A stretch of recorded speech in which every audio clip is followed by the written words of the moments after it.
Arwaki ni machiegni nyakwara Ramogi jwang'e chenro makawuono mar ohala gi mwandu. Ma en chenro mamedo koloni yore mopogore opogore kendo mi riekni kaka inyalo chako ohala kendo tae yo makare. Machiegni nyinga Cleophas Oluoch. Nyakwara Ramogi jwang' kawuono e mesa mar ohala gi mwandu wachako kod ohala mano ma itimo e kari mar jot. Dibed ni in gi lo moro migede tidaloke mondo mi okelni yuto. Sigand Dorothy Obonyo ma en wuon Pikidi Ecolodge mayudore Sakwa ei Bondo ei kaunti ma Siaya. Sigande geno mar jiwi mondo mi lok kari mar dak obed kari mar yuto. To bende kindeno inyalo loke mondo mi lok ngima mag jogo modak e alworane. Kendo tiyo gi mwandu mago ma iyudo mana kanyo ka imedo mana berogi. Mano gimiyo kawuono wada winjo sigande ni ento nochako e yo machal nade to ohala ni otime nade.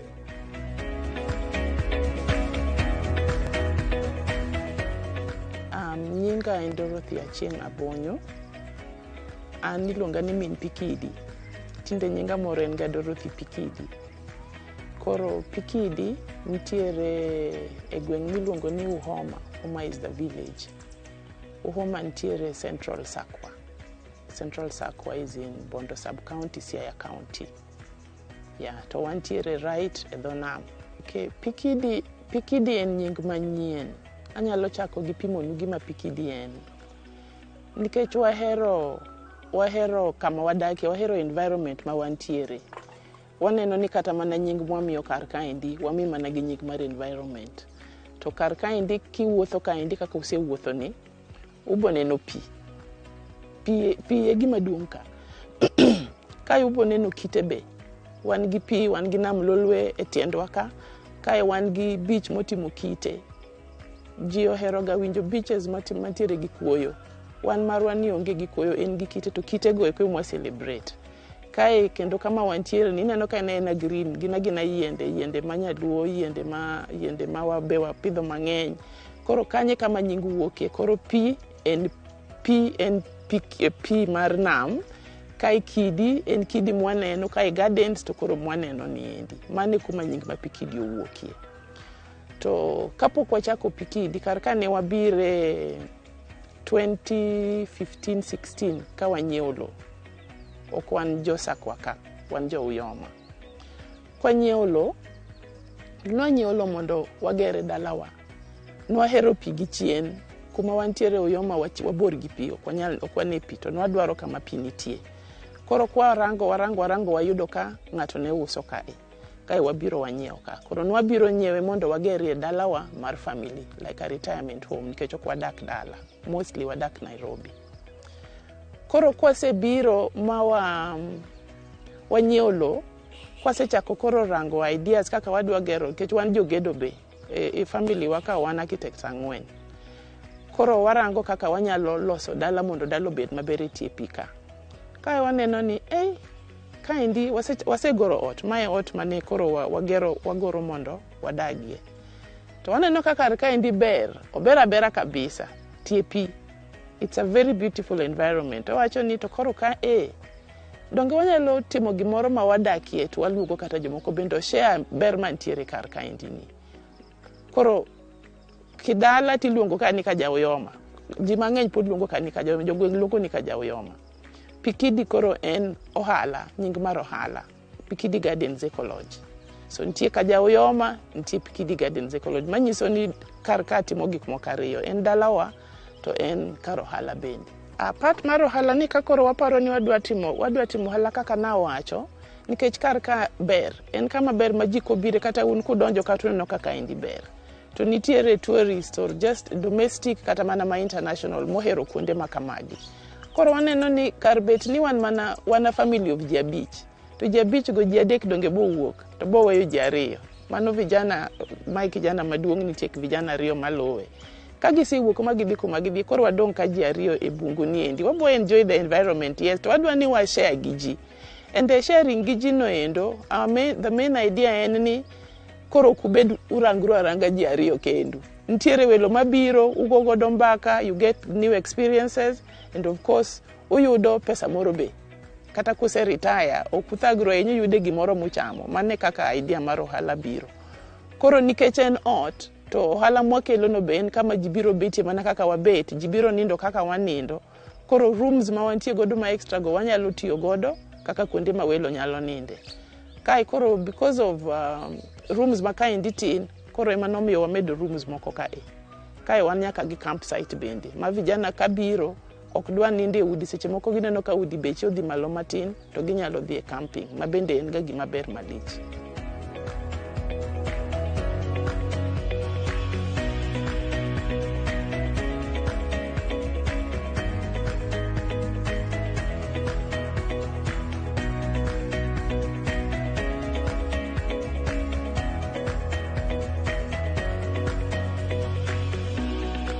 Culture is also big.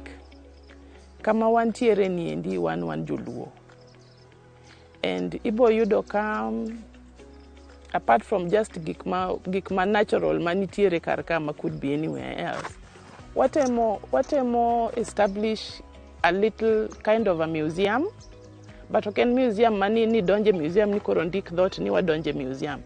And watemo choko artifacts mag luo. To watiyo kod gas decoration e ot ka. Kidonje e ot kanyo, the first thing mineno kanyo ibo neno osera mar gwen. Kirango gimalo ibro neno the shields mag joluo. Ibo neno agwata kanyo, ibo neno ko. Kidhi e sitting room, ineno kom nyaluo, ineno so many things. Ineno nyatiti, orengo, yeah. So wachoko gi achoka to watiyo kod gas decorations. Ka ng'ato donjo, dheru, adita, they are all there. Agulni nitiere. So ok en museum mokete kete, en museum ma wadak go. Masama ng'ato chopo to penjo, and be it's educational also, and be pod watemo develop. 2030, ntie gik mang'eny ma, gik muneno ka indi, chal ka gima wasetimo gik mang'eny, but gik ideas mantiere wi wang'eny, gik mwadwa timo mbele. Gima wadwa timo kabisa en keto mondo nam obed active. Kech kawa bet ni wan jonam, sani activities wa mag nam, en mana swimming no, nitiere yie, mwatero ga godo ji boat rides e islands machiegni gi, kae wantie gi kayaks bende, kayaks mag paddling, yeah?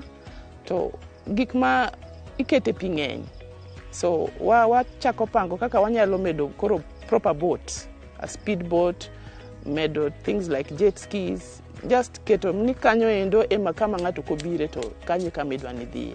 Kech mane gima wan godo maduong' mopogre gi gik ma jomoko ni godo iye kocha.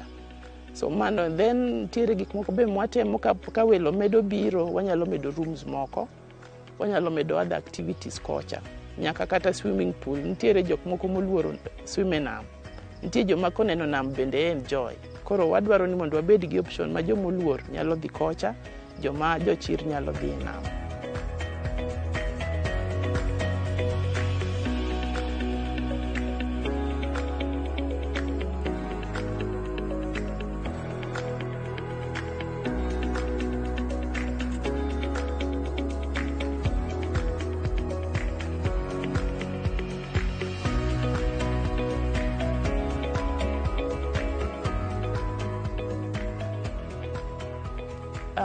Nentiere discussion moro mar dead capital sometime this year or last year. Yeah, and it's still continuing. And the dead capital no endo, iwachonwa jo thurwani wawe gero gik madongo dongo, mwikete pesa mang'eny, to olinga kanyo onge gimokelo. Yeah. Seche moling kanyo onge gimokelo no be iyudo ka koro oyeye modak e ot, anyenye madonje ot kethre. So kakata isegero ot maduong' no endo to pod ok idakie, mano one example. Pod ok idakie, pod in Nairobi, pod in Loka, in kumoro, inyalo loko odno kama ji nyalo bire mondo iyud gimoro wuog ni kanyo. Sama gimoro wuok ni kanyo no, ot bende itiyogo koro ot ok kethre. Mano for joma ni oko. To kata joma odak e utegi, ibo yudo ka in kata gi bedrooms 3-4, titiyo kata mana gachiel kende. 3 modong' gi eki, nitie kaka inyalo yawo dhoodi mondo welo bi, and welo go kobiro gin welo mabe kobiro to godo mana baka. Gin gihero ga, ok gidwa dhi e hotel, gidwa mana biro kama ji odake, ging'e kaka ji odakie. Yeah, mano gima ji te nyalo timo. Kae for joma nitiere gi plots e dho nam. Dho nam en kama ber. Wageruru dho nam. Dho nam waniendi biro yudo ka dho nam ma Uganda, dho nam ma Tanzania oger kabisa. Dho nam ma korwa koni ji ok ger. Jomoko ji gedo mana gik matindo tindo mwagero, gintie magero nyaka madongo matin, but pod otinu bung'eyo. Ji gedo matin kabisa. So why encourage joma nigi plots e dho nam mondo develop this lake. To kata mana ni joma onge go, kata mana un ku onge go, ranguru plots e dho nam mondo wageru nam.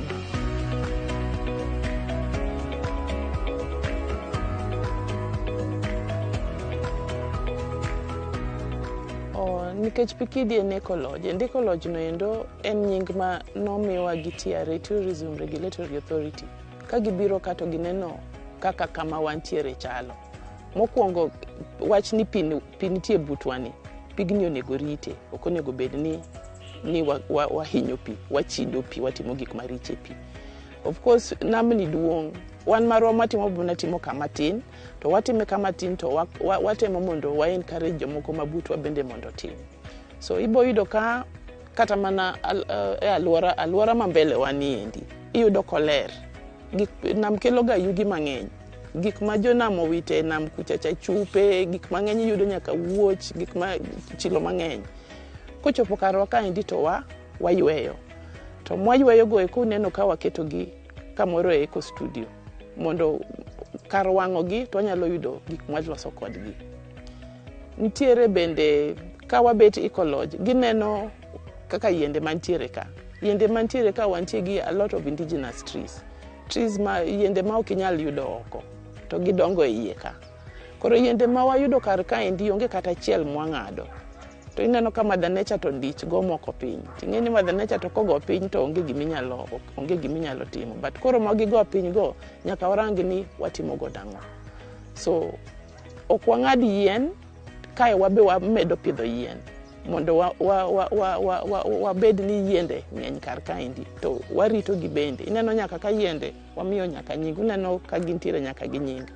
Nyinge go kwaketo kuomgi, waketo mondo kata ka welo biro, to it's also kama ji puonjre.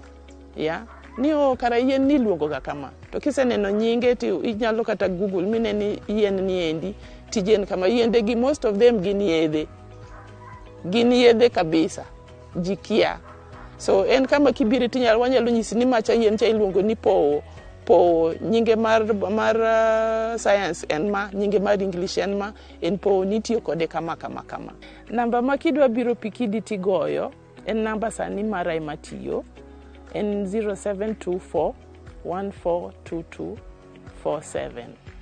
But nitiere joma book ga gi email be, pikidigardens@gmail.com. Nitiere joma bende book ga online, we have a website.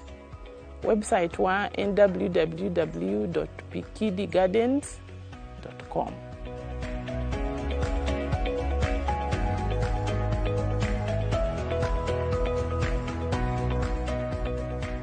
Nyako Ramogi Jwang' sigand Dorothy, ageno ni opuonji gimoro ni ot ma intiere godo kik iwe obeda beda kata ninda maonge gimoro ma otimo malong'o, onyalo kelo ni yuto.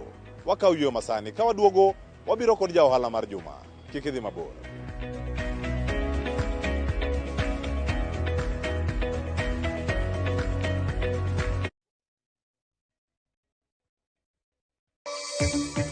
The immediate disbandment of Moi University Council for failing to carry out its mandate in providing fiduciary oversight on the financial operations of the university. Jopuonjre machon mag mbalariany ma Moi bende koro owuok oko ka dwaro ni sirikal okaw okang' mar chiero mbalariany no. We have also presented the name of Raila Odinga as the candidate for the AUC chair. Jatend migepe Musalia Mudavadi otimo campaign ne Raila Angola ne manyo kom AUC. Today we use our voices, our hearts and our talents to raise awareness and create a call to action for all of us in Meru to address this pandemic. Riwruoge mopogore opogore obiro kanyakla e chako kampen mar ndalo 16 mar tieko lwenje mag kit chwech.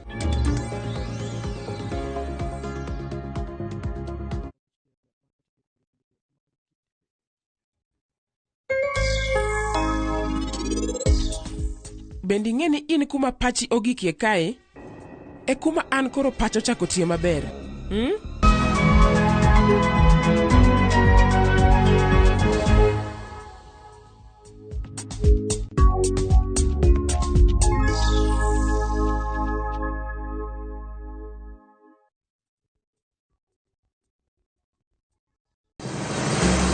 Be isepenjori e sigendni mayudore kuonde ma waluongo ni pachowa? Kapuonjani nobiro nikech gwenyruok e kind owete. Riwri kodwa mondo wanon sigendni mabeyo mag kuonde ma wadakie. Nera nitie. Ninyuo kong'o kacha niluongo ni kilap jokowili. Kochakore bombe madongo nyaka e gwenge ma iye. Otusenge en piny joimbo mar oganda kiluonu wasenge. Ng'e gigo mamiyo oganda ka oganda bedo mopogore. Nweng'o ma wan godo ka en mar kunyo goldi. Urudi. En kama ji duoge ji ok lal. Ng'e weche mane osekalo. Chon chande lweny nitie kor e gweng'. Rwako sigendni mag kuonde ma wadakie. Kiwacho ni kibedo piny e kom, kineno ng'ama lwete fuare kama mano nyiso ni jakano mulo ka pigo sechope bwo mesa. Ng'e gwengewa chieng' tich ariyo saa 3 otieno mana e Ramogi TV.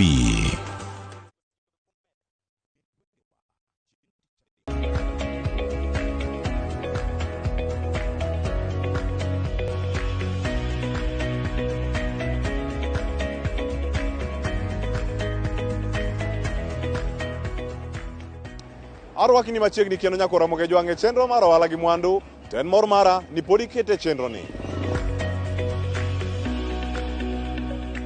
Nyako Ramogi Jwang' e kaunti ma Homa Bay waromo kod Tobias Ojwang'. Tobias Ojwang' en jal masani odong' kod Ojwang' Hardware mayudore kaunti ma Homa Bay e boma ma Oyugis. Kawuono omiyo wasigande kaka ohalani oseting'e kachiel koda ka nying mar anyuola mare mar Joko Ojwang' ne gichake yo machal nade. To nyaka sani siso mane madhirogi mondo mi gidhi nyime timo tich mar hardware. Masani gikeyo mwandu gi kaunti ma Homa Bay, counties moluorogi kaka Migori, Kisii, Nyamira nyaka kaunti ma Kisumu. Wawinja ni ne gichako yo machal nade. To kawuono kaluwore kod siso kod tich matek ma gitimo, Tobias Ojwang' e ja ohalawa mar juma.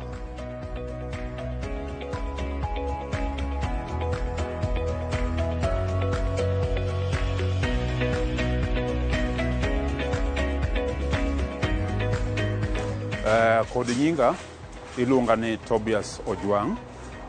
Atimo ohala mar hardware known as Ojwang' Hardware. Ohala ni asebede for about 13 years nyaka kawuono.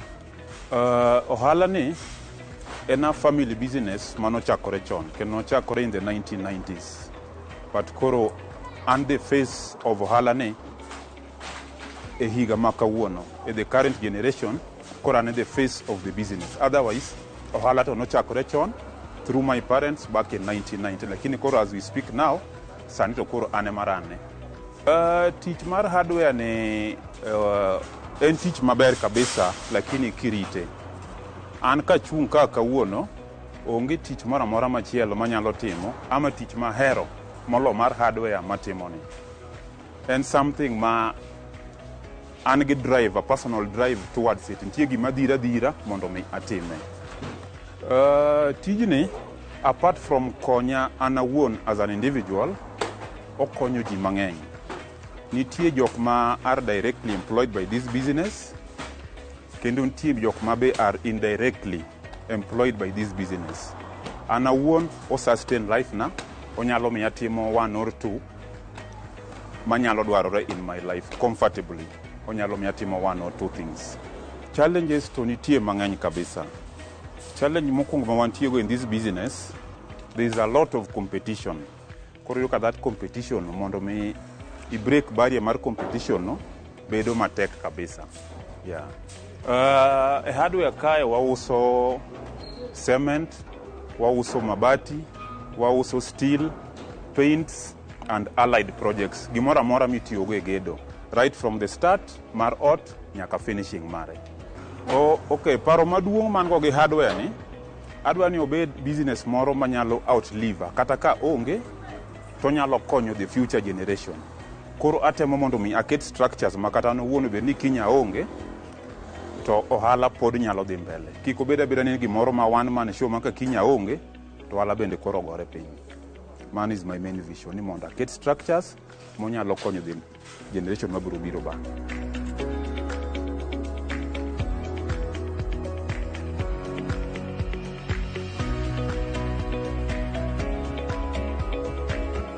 Siri mar business wane gimomiyo osebudho kabisa en ni itiye gadieri.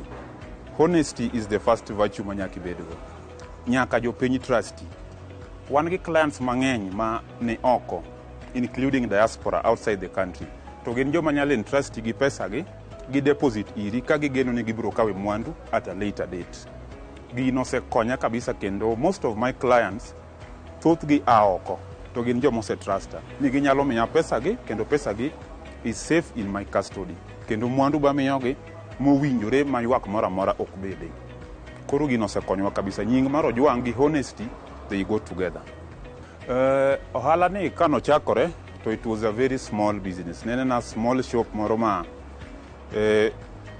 bakra moro matin gi kom moro gi a few goods behind. But over the years osetemo grow. And the most significant growth otimore samana adonjo makoro na take over the management. Around 2013 ka wuok e school, I came in as a driver. Abedo driver around higni ariyo.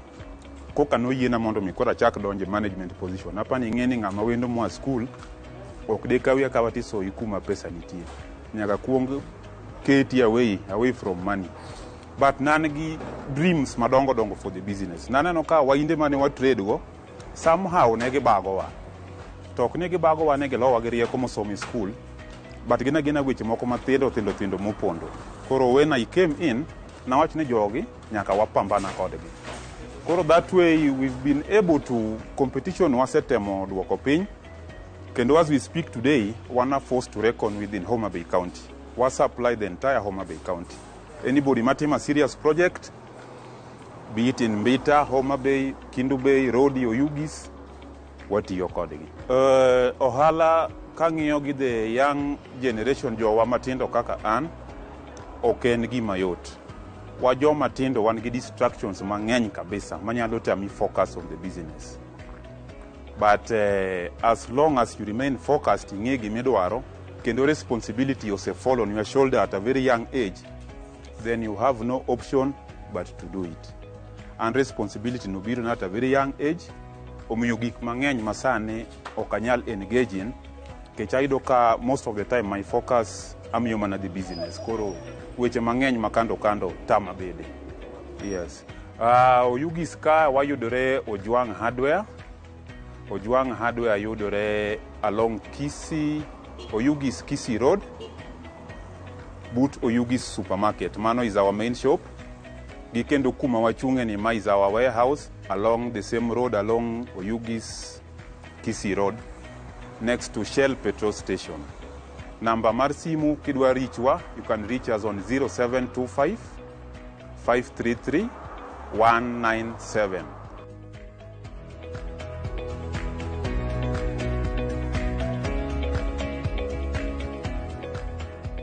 Ramogi Ojwang' en geno mara ni sigeni ariyo mwakelo mag ohala ojiwi kendo miriek ni kaka inyalo chako moro kendo tae e yo makare. Tudi koda kendo juma manyien ka wamenyo ni ohelni mamoko kendo wamiriek ni kaka inyalo chakogi kendo wami lony kaka inyalo tayogi e yo makare. Oriti masani. Nyinga Cleophas Oluoch.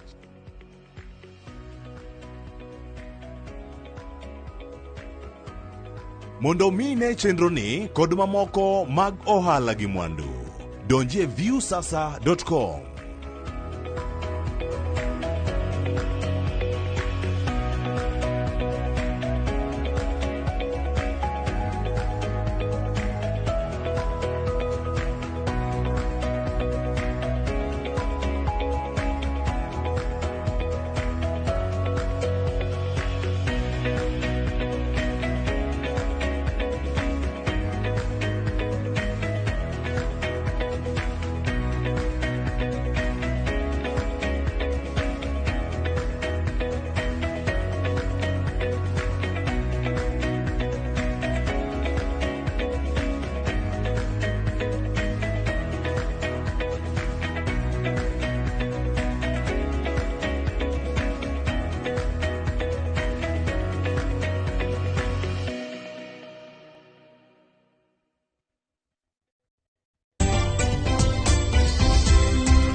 For the skies na 200% prepare bonus on shabiki.com. Deposit dough on your casino account na upate up to 10,000 Kenya shillings in bonuses instantly kila time ukitransfer na uendelee kushinda on Aviator, Aviatrix, JetX, Comet Crash or on any of your favorite casino games. Usiachwe nyuma mtu wangu. Enda extra rounds na 200% prepare bonus on shabiki.com. Not for persons under the age of 18. Authorized and regulated by BCLB license number 428.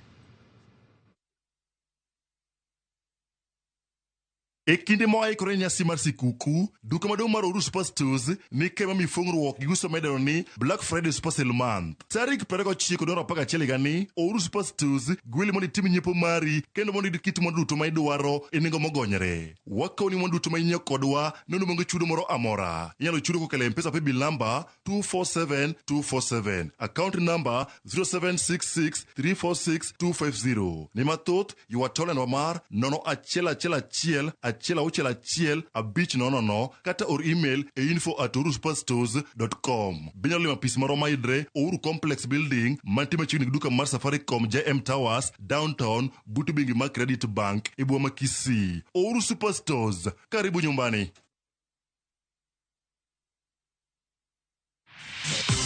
Sambaza Furaha Caravan ikishirikiana na Royal Media Services inaendelea kutamba kote kote kutoka bonde la Ufa hadi mlima Kenya, na sasa tunaingia magharibi na Nyanza. Ni Safaricom Sambaza Furaha Western and Nyanza Edition itakayofanyika tarehe 25 mwezi huu wa Novemba hadi tarehe 30 mwezi huu wa Novemba. Jumuika na watangazaji wapendao kutoka Radio Citizen, Ramogi FM, Egesa FM, Mulembe FM, Vuka FM na Sulwe FM. Tarehe 26 Safaricom Sambaza Furaha Caravan inaanzia Bungoma moja kwa moja hadi Mayanja kuelekea Harambee, Koyonzo, Ogalo, Mumias na kisha kumalizia Kakamega. Tuna zawadi kama vile mbuzi, ingoho, simu, airtime, bundles na ofa maalum pamoja na burudani kutoka kwa wasanii Steve K na Harry Ritchie. Ni kwenye shamra za Safaricom Sambaza Furaha Caravan kwa ushirikiano na Royal Media Services.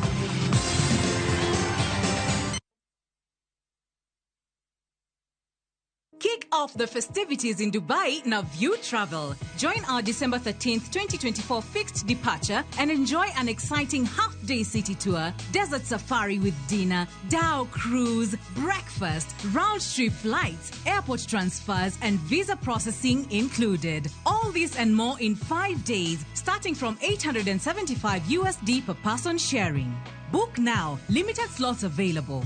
Visit viewtravel.com or call and WhatsApp 0703 254 254. View Travel. Dream, explore, discover.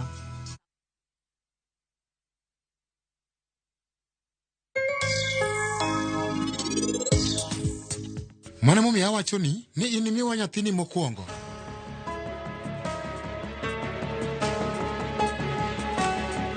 Seher, ikaw ano po daking gimawa machon, kamara chiel gi nyathini Seher. Let's open big doors that harbor progress. In all the places that we are. KCB ni yangu. KCB ni yetu. KCB ni yetu. For people, for better.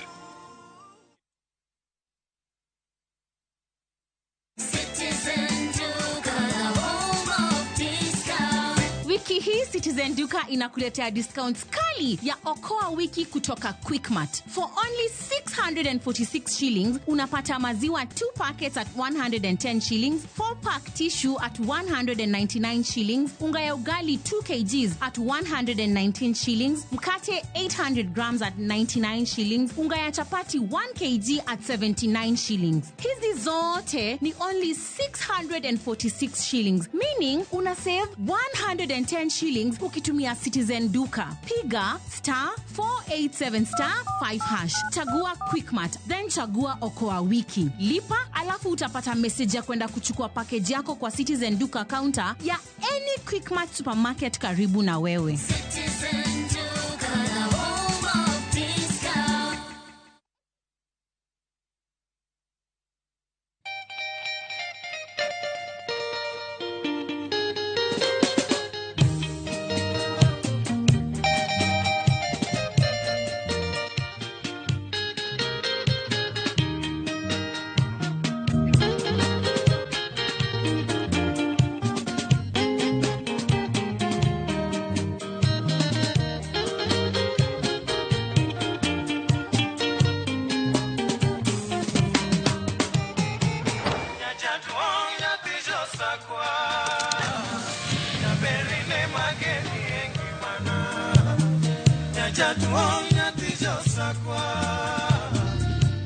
Radio Ramogi, Cartoon Jaluo.